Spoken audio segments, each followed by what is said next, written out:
Hello, hello, hello, and welcome back to the channel. This is Jimmy. Thank you for clicking on another video.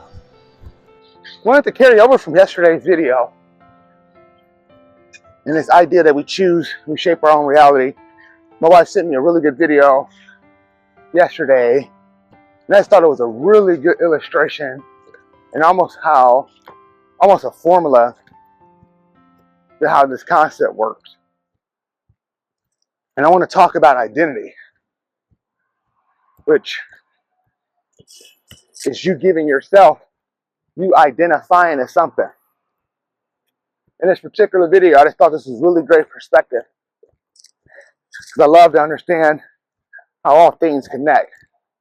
Somebody commented on my video the other day, and as I was talking about the universe, they said, well, what about God? Good morning. And I asked them, why would God and the universe be two different beings? God is the universe, because God is all things, ever expanding, and God is a creator first. And in his video, he talked about when God said we were made in his like and image. And you have to first understand what God is. And at first, God is a creator. And he's the ultimate creator. He made the heaven and the earth as an expression of his creativity, as an expression of his love. And we are here as dominions over the earth where we get to experience that, but we're also supposed to create.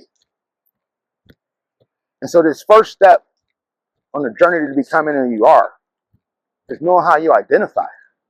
Because how you identify defines your actions. And I think that's really important. And I think we gloss over that a lot. When I think about identity, I'm not talking about in today's terms, but we think about only from a sexual orientation perspective.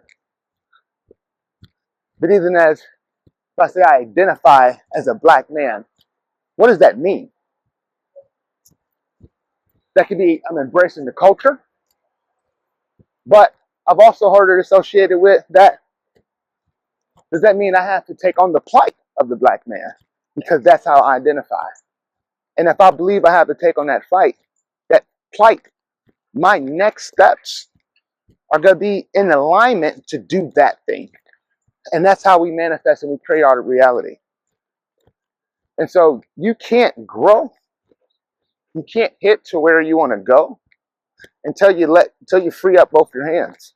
And we're oftentimes holding on to our previous identities for whatever reason. We're holding on to the idea or the concept of what somebody else wants us to be, which is preventing us from growing and turning into our future self.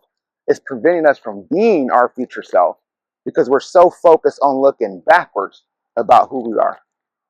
And I really want that to resonate and make sense.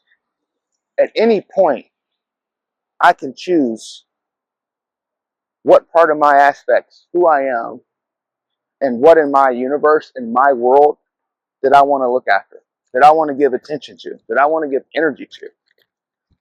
At any point, I can choose to look back on the bad of my life, or I can choose to reflect on the good parts of my life. And only I can say whether those are good or bad things. At any point, I can reflect on the parts of my identity that I love, or the parts of my identity that I don't. But again, that's a choice to make. And if I don't like something, I'm empowered to change it because I am a creator. And it's because we're made in God's image. And so when you understand that we're made in God's image, which means we can create, we can birth desires, and just by us being is how we inspire action.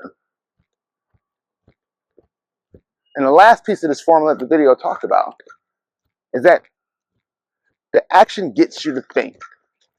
The thing you're not asking for, the thing you're asking for, but it's the thing that gets the thing. If you want to be, and we can use any example, right? If I identify again as a black man in America, having to struggle with the plight of a black man in America.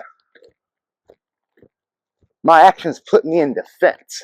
That identity puts me in defense to go out and have to fight the world. Therefore, my posture in the world is of that of somebody who's ready to fight. And so as I walk around the universe, what am I getting? I'm probably going to repel really nice people who are warm and soft because of my posture. And I'm probably going to attract people who think they're badasses that don't care. They want to test me because of my posture. But it's my action that's incurring the reaction. It's my action that is causing the attraction. And I speak from that place of the plight of the black man. This is where I came from for a long time. I had such a chip on my shoulder. And I was chasing hard work because I'm a hard worker. I was chasing, bless you, I was chasing things. And when you chase things, what do? They run away from you. And I was chasing them because I was told all my life they were elusive. And I believed it. I started to believe that because I was black, I had to work harder for stuff. And guess what? I ended up working harder for stuff. And people give me game and say something small like, oh man, you're doing too much. You're doing the most. And I would argue over my right to do the most because in my mind, I identified as a black man that had to work really hard to get to where I wanted to go. And that's all I was convinced of doing. And there was multiple ways to do that. But that was my posture going out. So I attracted people. I attracted hard work because that's what I was chasing. And so your perspective is really, really important. And I hope this short video helps and breaks that down and how your posture attracts what you probably want or don't want. But just be mindful about how what you're asking for, be intentional on it. And if you have that posture and that position, then you are going to attract those things. So hopefully this video helped. If it did, share it with somebody else because I do think it's really, really important. Something I've been really mindful of. And if I would have knew these things 10 years ago, good morning, I would be, actually I'm where I'm supposed to be at. So it doesn't matter that I knew it 10 years ago. I'm hoping that I can help somebody learn it at the time that they're supposed to hear it. So share this video, like and subscribe if you haven't done so already. This is Jimmy. See y'all soon.